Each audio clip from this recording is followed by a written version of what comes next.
I think my question's about clarity, but the actual question's a little unclear, so maybe you can help me with that. We were just talking before the break about if you understand that you can create whatever you want, but you're kind of generally happy where you are and you're a little stuck in figuring out what you really want, how do you unstick yourself? Well, here's the thing that's most interesting. You don't have to figure out what you really want, because what you really want has been put incrementally into this vortex. In fact, nobody could really define with much precision what's there, because you've been putting it there piece by piece, and the details of it have come about through so much interaction with life that there is an essence there of what you want that in many ways is indescribable. So it is enough to just keep yourself on thoughts that feel pretty good, so that you allow the vortex to take you in where you will discover then the details. So now this is really good. We haven't been here before. A lot of what you think are new ideas occurring to you are just you're allowing old ideas that it would be sort of like, and this is a bulky analogy, but you'll get it. It would be like on one day putting a little flour in, and it not being meaningful except you put flour in, and on one day you put some eggs in, and it doesn't mean anything except you put some eggs in, and on one day you put some cinnamon in, and it doesn't mean, and then one day you go in there and you have this great idea for a pie or for a cake. And it's because you put all of the ingredients in there, and now you're in there where you can feel the vibration of it. It occurs to you, and it couldn't occur to you if you hadn't put the ingredients that's in there. So a lot of what you were calling from scratch creating is actually happening as you discover what you have already been putting in there. So that was the long answer to say more succinctly, you don't have to identify with precision. You don't have to state your goals and reclaim them and identify them and write them down with great detail. But what is necessary is that you are not continually offering contradictory thought to the well-being that you are seeking. Another way that we like to say it is, use whatever subject you can find that easily and quickly gets you into the vortex, and use it as your excuse to be in there where you can now discover what you really want. Okay. Did you get that?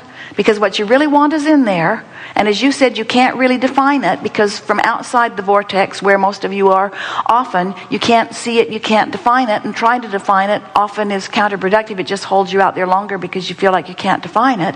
So just use any excuse in the world that you can use to get in there, and then it will occur to you. So I think I've actually experienced that in one aspect of my life, and haven't quite been able to carry it over. A couple of years ago, I was walking down the street and found a $20 bill and thought, really, we're just tossing 20s now? And so I decided to start keeping track of how much money I could find, like what abundance was out there that maybe we were overlooking. So I'm a nerd, and I kept track of it on a spreadsheet because it just seemed to make sense that way. So I would pick up pennies and nickels and dimes, whatever I found, and I did that for about 4 months until someone started saying, well, what are you doing? And brought me her money, and then other friends made fun of me, but then brought me their money, until pretty soon I had strangers giving me pennies they'd found, and it was up to, all of a sudden, when I looked in the bank, I'm like, wow, it's $500. And so I have this, like, where I was just penny, a penny, a penny, and I wasn't paying attention, kind of like your cinnamon and your eggs, and then all of a sudden I had this money, and I was doing stuff with it. Good analogy. And I'm like, why can't I carry that over into my professional life? Like, how is it so much harder? I'm doing things, and I guess maybe those are all my little pennies. Like, I'm going to classes and learning, but... You can. Jerry and Esther have a friend who they really like being with, because she laughs easily, and she just feels fresh, and always looks fresh, and is interesting to talk with, no matter what the conversation. And she's very helpful. Esther just adores this woman. And as they got to know her, she's fairly new in their experience. She lives in California, near where they live, there, when they are there, which is rare. And she said she really, really, really, really, really, really, really likes her walk on the beach. She really likes that. And she puts it first before everything. She puts it before a meeting with Jerry and Esther. She puts it before something that one of her children need. She puts it before something that her husband needs. She puts it before everything. She puts this, what some would call luxurious hour, ahead of everything else. And so very soon after Jerry and Esther got to know her, they knew that if they asked to meet her during such and such a time, the answer was going to be, how about later after my such and such? So she trained them into expecting her to do what mattered most to her. And it was a little while before Esther put the two together. One of the nicest people I know, one of the happiest people I know, one of the friskiest people I know, one of the fittest people I know, one of the best feeling people I know. In other words, she's selfish enough to do the thing that puts her in the vortex early in the day. And then the rest of her day, even though she is spinning many, many plates, she has many children and much responsibility with her mate.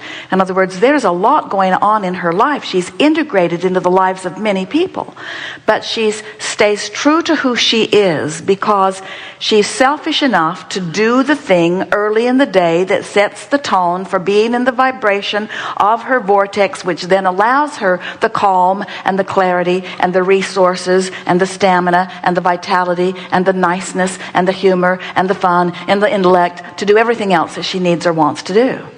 And we really think that this is the conversation that we want to have here. In other words, go to the vortex and then anything else you have time for. Go to the vortex and anything else you have time for. And if it takes you a week to get in the vortex, then it was a week well spent. And if it takes you a week to really figure out how to get in there steadily, and we know you do often, but we just want to point out to you that you have the resources to align with that vibrational reality. And when you consistently do that, then these kinds of conversations you won't even be discussing, because everything falls into place once you're consistently doing that. Because even Esther knows all of this stuff, but Esther will put you ahead of her almost every single time. In other words, if Esther's in a bathroom and needs to really go, and somebody comes in who looks like they need to go more, Esther always says, go right ahead. In other words, if there's someone in the grocery store line who seems a little urgent, Esther will always say, I have so much, go right ahead. In other words, she's always looking for a way to allow someone what they need, and we want Esther and all of the rest of you to care so much about what you need in the fullest sense of the word, which is alignment to all that you are, that you selfishly put that first. So if we were standing in any of your shoes, or all of your shoes, we would make a list of the things we like the most. And we would prioritize them in terms of the things that we like the most. And we would make sure that we do plenty of them early in every single day.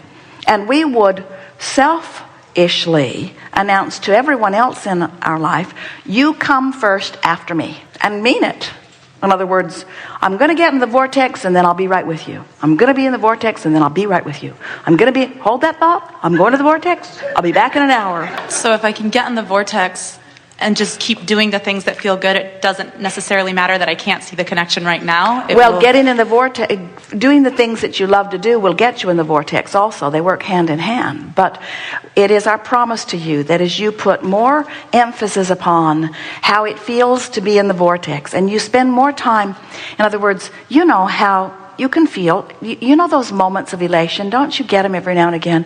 Esther will find one creeping up on her first thing in the morning when they're first out on the highway, and she's getting her first real conscious look at this beautiful new day, and she'll feel the magnitude of the beauty of the planet and the consistency of the roadways that carry them, and she feels the stability and the beauty of the bus that she's driving and the harmony of her relationship and the work that they are doing. It just sort of wells up in her, and she'll just feel that elation for a moment. Well, when something like that happens to you, stay there and milk it. The other day they were in a hotel room somewhere that was so pleasing, and they sat for several minutes one morning and try to identify with each other, what was it about that room that made it feel so good? You think it's that? Yeah, probably that. You think it's that? Yeah, probably that too. You think it's that? Yeah, probably that too. In other words, just milking it, just focusing upon pleasing things for no good reason other than the all good reason of practicing the vibration of in the vortex. Because when things are going well, that's when you want to practice the vibration. We haven't talked much about that. We keep saying, get in the vortex, get in the vortex, get in the vortex. We want to add to that, get in there and stay in the vortex, practice in the vortex, milk the vortex, make yourself almost silly about your appreciation of the vortex until you have really nailed down the in the vortex vibration. And then impulses occur. You get these intuitions and inspirations and just sensations about being there and doing that. Really, the universe, while it is full of information, you can't translate all of the components. In other words, for example, let's say you're on your way to a wonderful relationship that's been in the vortex for a while. And as you're on your way to this relationship, you haven't been beating the drum of it because you've been basking on all the other things that keep you there. And that we're speaking for a consensus that we can feel throughout this room. And as you, so the universe has all cooperative components aligned.